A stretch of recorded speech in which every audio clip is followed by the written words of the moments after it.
Factory of batters, अगर India को जिस तरह एक ज़माने में कहा जाता था सना कि factory of bowlers Pakistan produce करता है, तो उनकी वही वाली बात आ जाती है कि बहुत से भी प्लेयर्स हैं जो बाहर बैठे हुए हुआ if not more equally talented. और खाली अब बैटर्स ही नहीं, जैनब बॉलर्स भी, आज बुमराह ने जो यॉर्कर कराया है, आप वो सिर्फ स्किल उनकी देखें कि नए बॉल से हमारे कितने बॉलर्स ने इस तरह से आउट किया।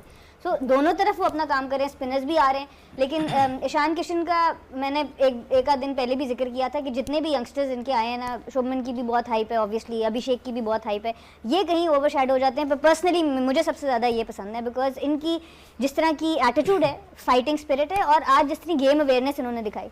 कुछ प्लेयर्स होते हैं जो पिच पे डिपेंडेंट होते हैं, इनमें से बहुत से वो वाले प्लेयर्स भी हैं, बट इनको अगर जो हफीज़ भाई ने बात की कि इस तरह की मुश्किल पिच के ऊपर 40 बॉल 70, इसीलिए ये मैच विनिंग स्कोर है। ये फ्लैट विकेट पे होता तो हफीज़ भाई भी कभी ये बात नहीं कर रहे होते। इस पिच के ऊपर जहाँ पर स्कोर करना मुश्किल था, इन्होंने पहले क्रीज को डीप इस्तेमाल किया, क्रीज को साइडवे इस्तेमाल किया, फिर साथ साथ डाउन द विकेट भी आए, पर इतना ही आया कि उसको शॉट चलाई नहीं, आके या रोक दिया या सिंगल कर दिया।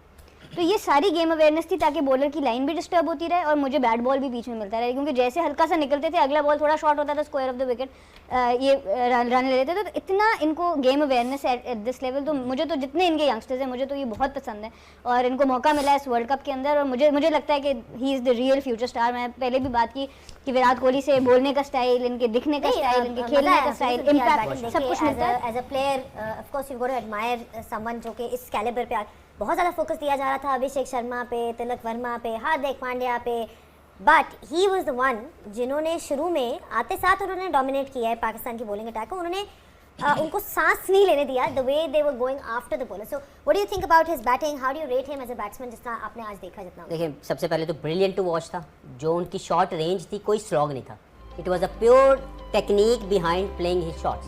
पहला बॉल जो पिकअप शॉट उन्होंने खेला शाहीन को, वहीं पे उसने बता दिया कि मैं स्लॉगर नहीं हूँ, मैं प्रॉपर बैट्समैन हूँ। और remember he was not in the squad earlier, Rishabh Pant के बाहर होने के बाद इनको लाया गया।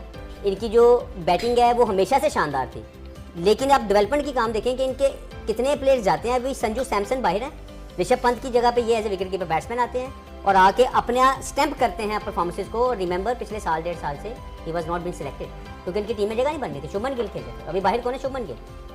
तो स्टैंडर्ड सेट हैं और आज की जो इनिंग्स है, इतनी खूबसूरत इनिंग्स, इतनी शानदार इनिंग्स, शायद इस तरह की पिच के ऊपर मैंने इस तरह की इनिंग्सें बहुत कम देखी हैं जिसमें कोई एक प्लेयर आए और वो आपको प्योर ब्रिलियंस के साथ आपको बिल्कुल नल कर दे और आपके अपने 8 ओवर की इनिंग्स के इम्पैक्ट के ऊपर मैच खत्म कर दे। मैच यहीं पे खत्म हो चुका था। उसने अपने 80 रन में 71 रन उसके थे। Tilak Varma was just there just to help him out, he was tapping the ball and getting his singles, और ये बंदा पहले 80 रन में 71 रन करके मैच को खुदा लाइन लगा चुका था।